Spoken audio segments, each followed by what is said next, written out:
Hello, Asa Leveaux, your Genius Activator, here with you on a beautiful day in December.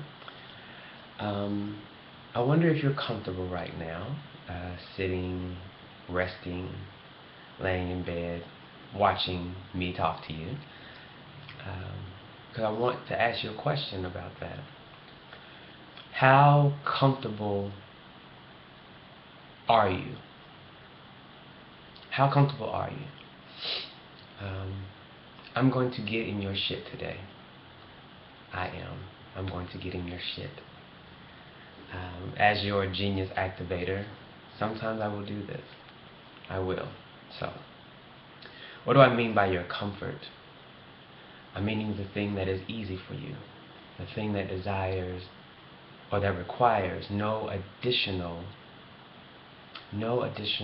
work for you, no additional effort for you. How long will you stay comfortable? How long will you stay comfortable? Another question I have for you is, what will you continue to allow yourself to be comfortable in?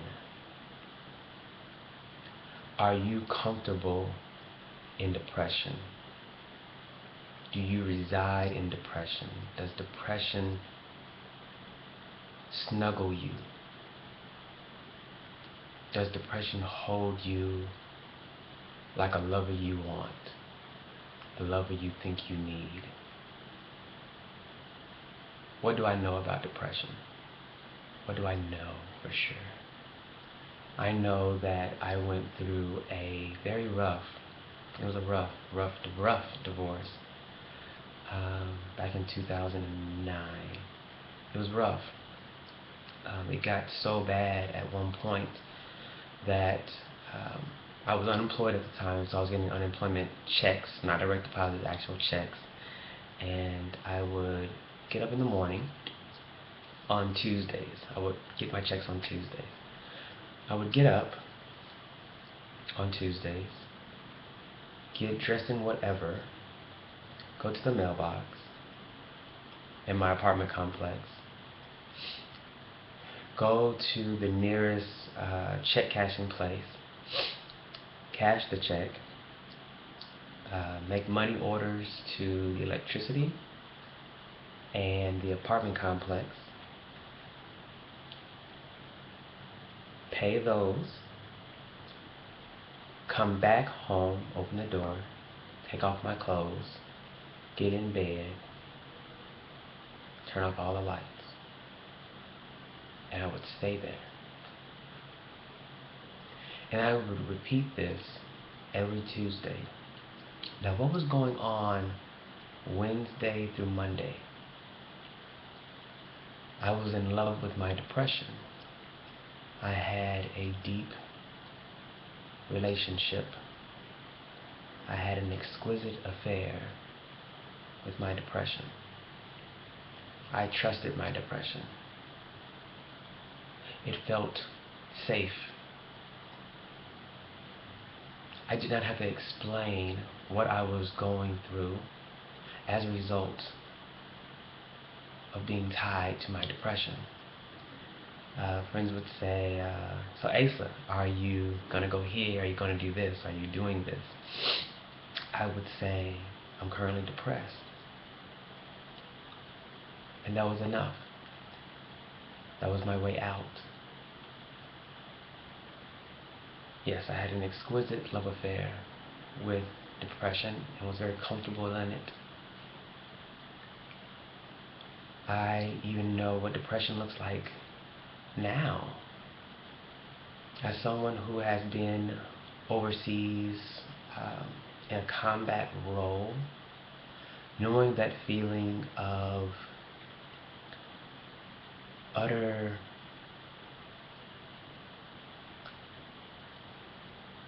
unknowingness that your life may not be tangible in the morning.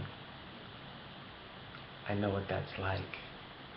I know what it's like to hear bombs dropping around you, the point that it shakes you from your bed, and as you hit the floor, it shakes your very soul from you, and you feel them progressively getting louder, and you feel them coming to you as though they were on assignment to come rescue you from this life. I know what that's like. Even within the last 6 months, I know what that could be like. I know what depression could be, how it could be so comfortable. Having ended a relationship that's been going on for years, dealing with the aftermath and the hurt, and the feelings of abandonment and feeling as though you're not enough. I know what that's like. You don't have to be comfortable in your depression. You don't have to be comfortable in being broke. What does being broke look like for me?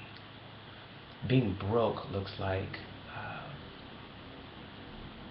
robbing Peter to pay Paul. That looks like not being able to pay back Paul, nor Peter, or Simon, and pissing off everybody in the process. That's what that looks like.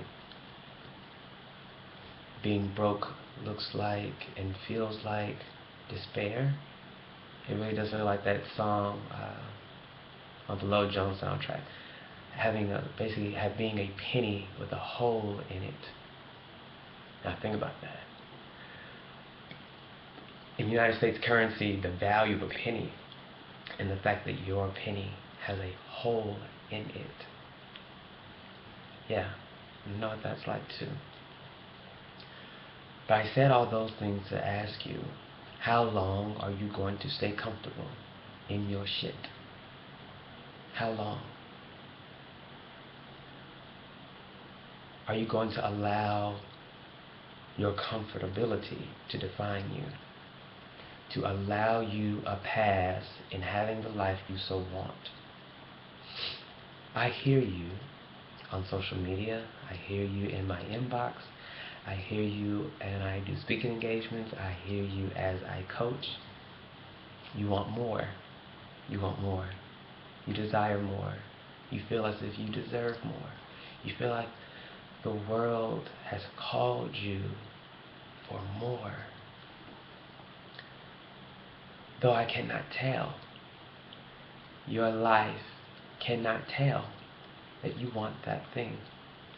Is there enough evidence to convict you of you wanting more? What do I mean by that? You may want to be a millionaire. And I get how cliche that sounds, but you may want to. How much money have you invested in you? How much money have you invested in your escape plan of the island called comfort? How much? You want to raise $1,000. You want to. And outside of just asking for it, it'll take a little bit of work. It will. It'll take a little bit of work. I'm not saying you have to have 1,000 to make 1,000. I'm not saying that at all. But it will require some work. And so to make you understand what I'm saying, I'll do it strictly on a monetary basis. If you're wanting $1,000, but you're not willing to spend $10 or invest $20, is there enough evidence to convict you? How comfortable will you allow yourself to be? I just came back to ask a question, because I don't know. You don't have to stay comfortable. You want to write a book? But your life isn't comfortable when you have to create a space to write the book. It's not comfortable when you have to research the different authors in your field. It's not comfortable to do something outside of your normal. It's not comfortable. You want to have a body like a god. You want to look good naked. Point blank, you want to look good naked. But it's uncomfortable to go to the gym. It's uncomfortable to put on those sweats on that rainy day and get after it. It's uncomfortable to push the plate back when you're with friends and you're out and you're celebrating. It's uncomfortable. Yeah, it is. You want that degree.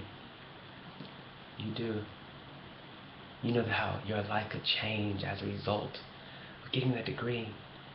But it's uncomfortable to study till 3 o'clock in the morning knowing you have to be at class at 7:15. It's uncomfortable to spend $115 on a book that you know right now they will not buy back.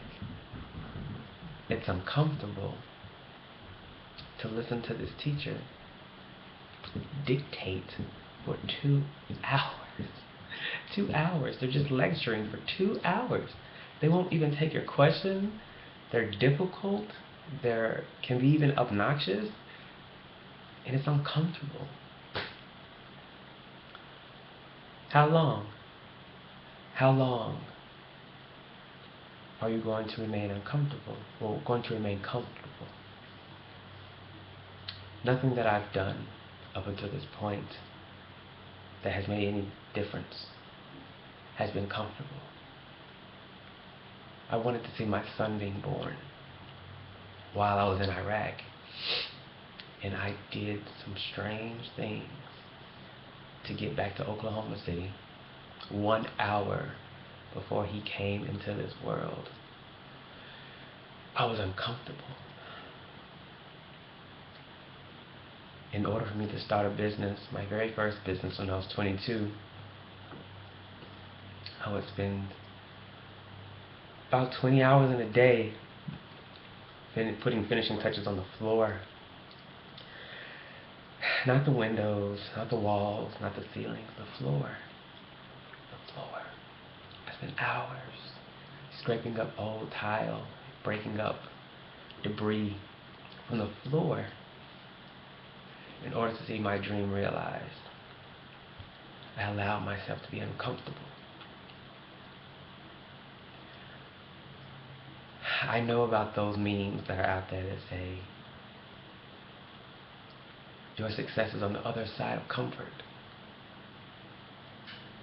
And I understand that. But I came by to tell you what that looks like for you. What the possibilities of not being comfortable looks like.